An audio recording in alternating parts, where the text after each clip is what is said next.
friends, welcome back to another video. So today I'm going to show you how I made this cute little butterfly out of a failed acrylic pour. But before I do that, I want to just mention this Friday, September 17th, 8 p.m. Eastern Standard Time, right here on my channel. I will be live and doing paint pouring. I will be doing my sponsor giveaway because I didn't do it over the summer. A lot of people were out and enjoying life, not thinking about YouTube. So I'm going to do that. So for the sponsors that have donated to my channel up until this Friday, will be included in that giveaway. And it's a grand giveaway.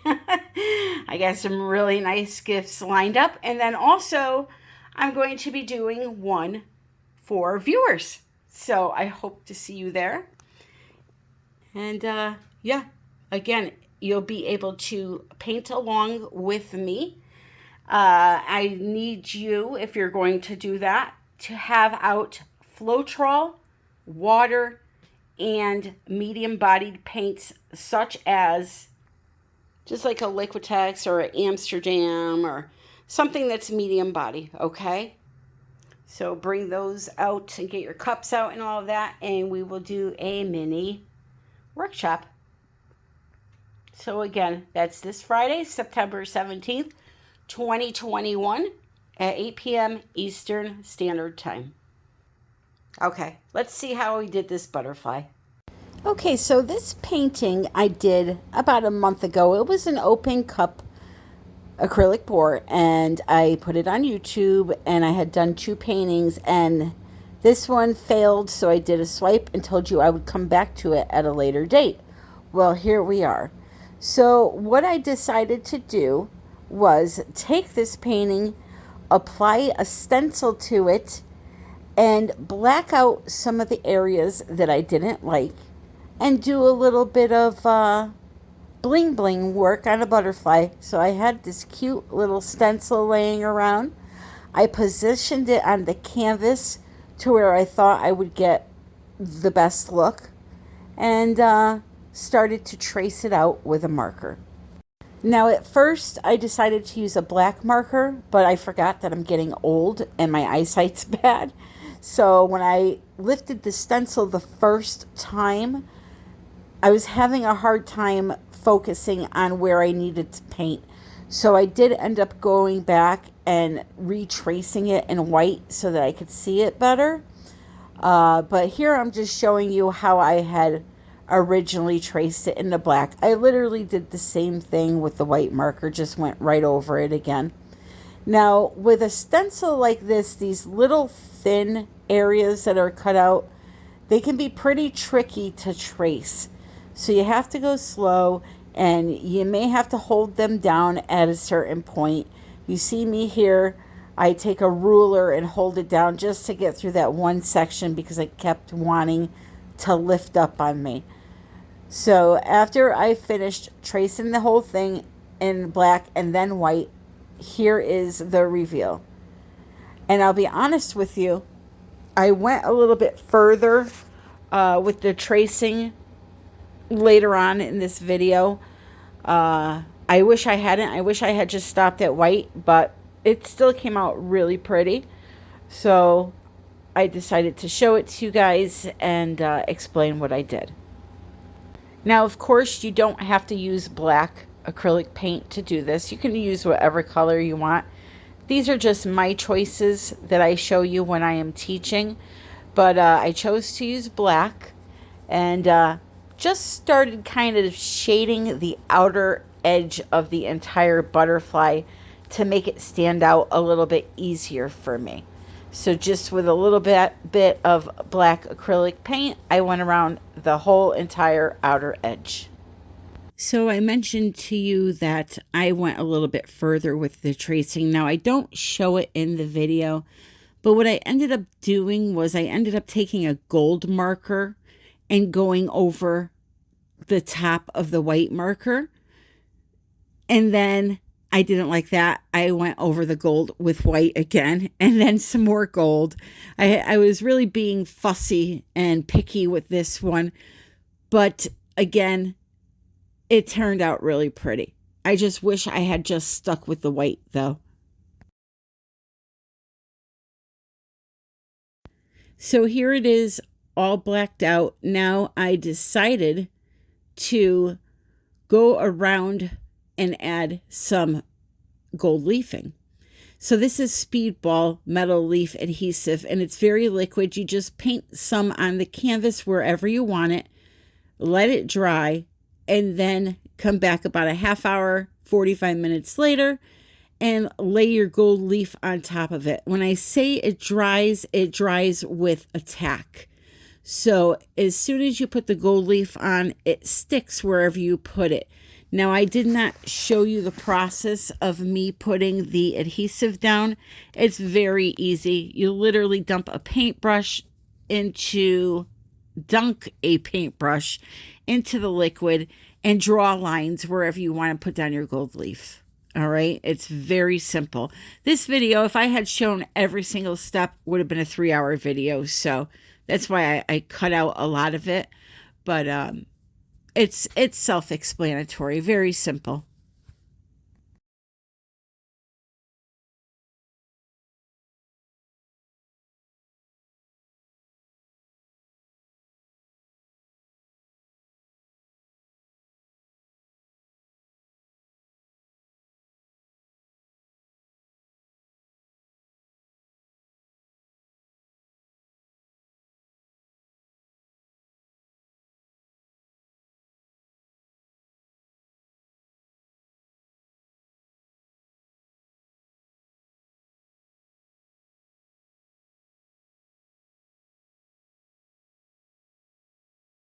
So now all of my gold leafing's down, and I'm coming back with that really stiff brush, and I'm just going to brush away the excess gold leafing.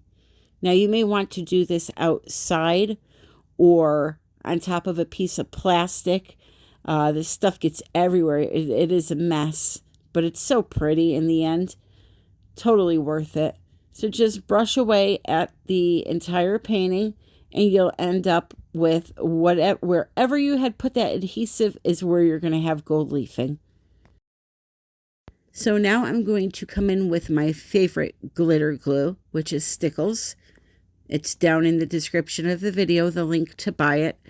And I'm going to paint in some glitter in some of the areas of the butterfly wing and the body. So I'll just squirt a little bit onto the area, and then I will use a paintbrush to spread it around.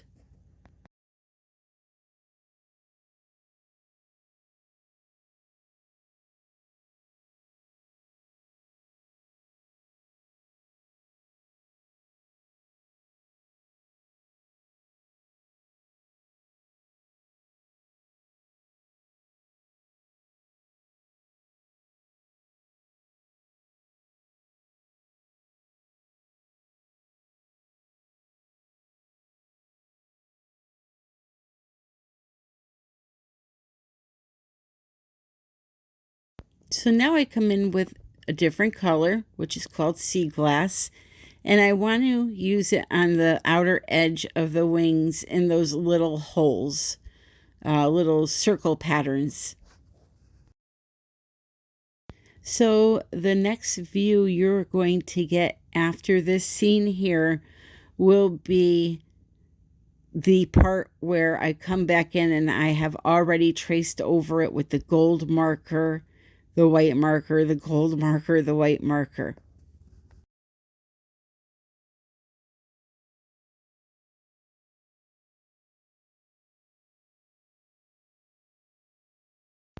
So here it is, and you can see how much, how many times I went over those areas. I added a little bit of Stickles to a couple of the sections of the wings and filled in the body.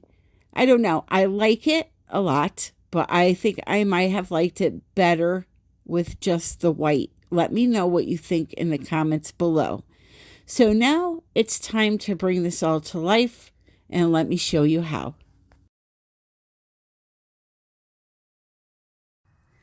All right, so now we're going to bring this baby to life, and you're going to see this glitter and the color just sparkle, shine, dazzle, okay?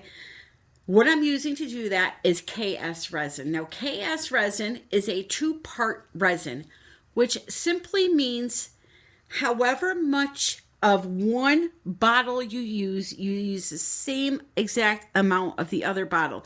So resin comes in two parts, hardener and resin. When measuring, okay, equal amounts. So for me, what I do is I use these plastic cups. Now, because I'm doing this to show you how to do it, I'm using 2 cups. Usually I don't do that though. What I will do is I will fill 1 cup up to one of these lines. Now, for beginners, if you don't know how much resin you use, this may be a little bit harder for you. You may want to use a measuring cup. Because I know this is going to take approximately 5 ounces of resin, and I know these are 6-ounce cups, I just fill it up to 1/3 of the way full. And I know I'll have plenty. And if there's any extra, I always have a mold nearby, or I have some coasters I could coat. But if you go on artresin.com, there is a calculator. If you put in the dimensions of your canvas, it will tell you exactly how much you need.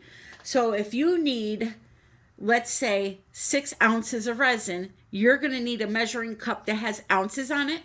You're going to put in 3 ounces of hardener and 3 ounces of resin, not 6 ounces of each. So I fill it up to one of these lines here, the top one, and then I'll pour it in. Hardener first, because it's easier to scrape hardener off of this container that you're mixing in than it is resin that's really thick, okay? So what I'll usually do is I'll put my hardener in first, just like this, and then I'll open the resin and pour it into this cup up to the same line and dump it in. I didn't do that today because I'm trying to demonstrate for you and teach you what parts mean. So I use another cup, but that's what I would normally do. So now I can pour my resin right in here, which is thicker than the hardener is. And when I'm mixing, it's going to make my life a lot easier because I'm not trying to scrape this thick sludge off the side of the cup. I got that nice thin hardener on the side of the cup instead. All right, so I'm going to continue to get this out of here. You want to get every little bit out, as you know, as much as you can. You don't want to leave a whole lot in there. And then I'm going to move on to give you some tips for mixing. So you want to mix this resin 3 to 5 minutes. And during the mixing process, don't worry about air bubbles. You're going to pop them with your heat gun or your torch. During the mixing process, at some point, a couple of times, you want to make sure you scrape off your stick, both sides. Okay. The edge of the stick, you also want to scrape off. You do not want to leave any unmixed hardener and or resin on the side of that cup. And then you're also going to want to slide the stick down the side a couple of times through the mixing process.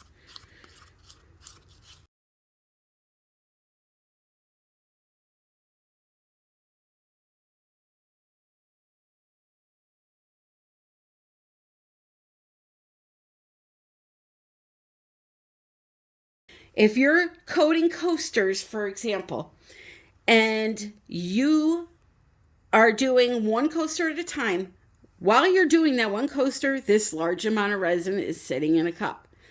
All you have to do is separate it into smaller amounts and it won't start to activate. Leaving it in large amounts in one container causes an exothermic reaction. Okay, that it means it starts to work and heat up and cure. So if you're doing a painting like this, where I'm going to be dumping it right on the canvas, all of it at once, it's not a big deal. But if you're coating coasters or creating a geode where you're applying a little bit of color in small amounts, then you're going to want to separate that resin so that doesn't happen. Okay? I would say to leave no more than 3 ounces in a container for long periods of time, because that will happen. So coating a canvas and coating coasters, 2 different things.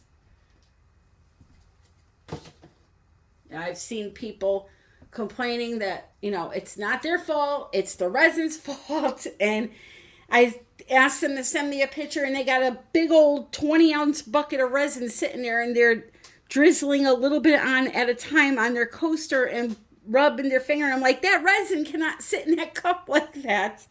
All right, so now with your best tools, your hands, you're going to just work the resin all over the canvas. Rub it.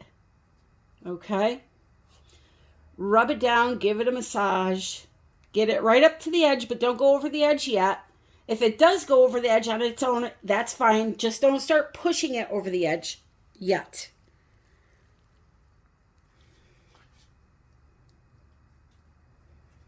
We want to make sure that the top of the canvas is covered before you let it drip over the sides and just drip onto your cookie sheet or whatever you're using and waste it, right? We want to make sure this is all covered, because if I take my hand right now and go shh, like this and push it all over the edges, how do I know I have enough to get over here, right? So just take your time, work it up to the edges, and then once the whole surface is covered, go over the edges. And listen, I know this stuff is expensive. Trust me, I go through it like water, and I pay for every single gallon I get. They don't try to be cheap and scoop resin off of your table unless it is a absolutely brand new piece of plastic you put down that very instant when you went to go resin. Because what happens is we all have our workstations, right? And we may clean up our workstation at night, go to bed, and come back in the morning and resin a painting, and it's nice and clean looking. So we put the resin on there, right? And it spills off, so we go to swoop it up and put it back on our canvas. Well, guess what? There's dust all over that clean surface from sitting overnight. So that is a no-no. You're going to get all kinds of specks in your painting, and you're going to have to coat it again. Now, I always coat my paintings 2 times because the edges, sometimes you can, more than sometimes, a lot of times you can still see the edge a little bit on one layer. But look at, I didn't waste much at all right? So that's just my thing, though. Some artists choose to just do one just to get the shine on the front. I want the shine and the rounded edge look. I want it all covered. So now we need to take a torch and torch up these bubbles. Again, you can use a heat gun if you prefer. I have a good one in my Amazon shop that works really great. So just pop them up. I also have one of these torches in my Amazon shop. They're just a culinary torch. They use them for creme brulee. You know, get yourself a little culinary torch and a can of butane to go with it, which Amazon would recommend, and that's also in my shop. And it's that easy, my friends. After you're done with this part, you're going to look at the surface for any hair. And you're going to put it to bed for 24 hours. Once 24 hours comes, it's safe to handle as far as picking up and removing the tape. You want to wait about 3 to 5 days for a good solid cure and to mail it out. When you mail something with a resin finish, never let anything like wax paper, bubble wrap, or anything that has a print like a newspaper touch the surface. It will mark it. What I use is brown craft paper, okay? Or moving paper like the Home Depot sells. Even wrapping paper that is white on the inside. No grid marks for cutting. Anything like that, tissue paper, it will all work. When you go to look for hair, you don't want to look straight down with a flashlight. You want to get by a nice bright window and glance over the surface to see if you see any hair sticking up out of that painting, okay? So glance over the surface, not straight down.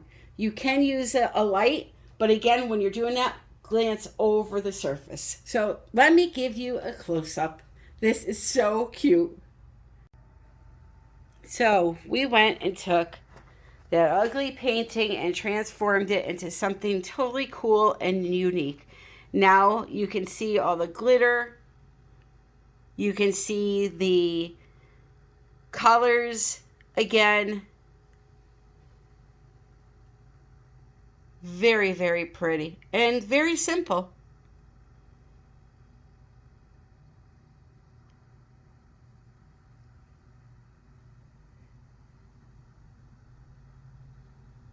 Look at that.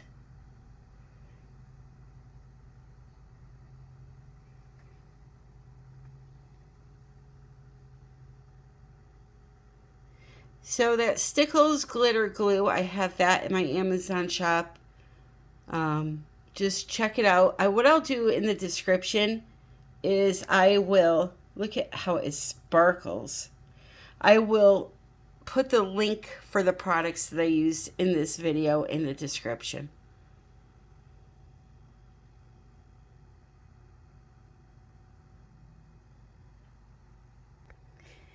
If you learned anything of value today and are not subscribed to my channel, I ask that you please do so. I'm so close to 100,000 subscribers, I could taste it. That was my original goal setting out. Because I get a pretty little plaque that says I made it. That's the only thing it does. I want a plaque.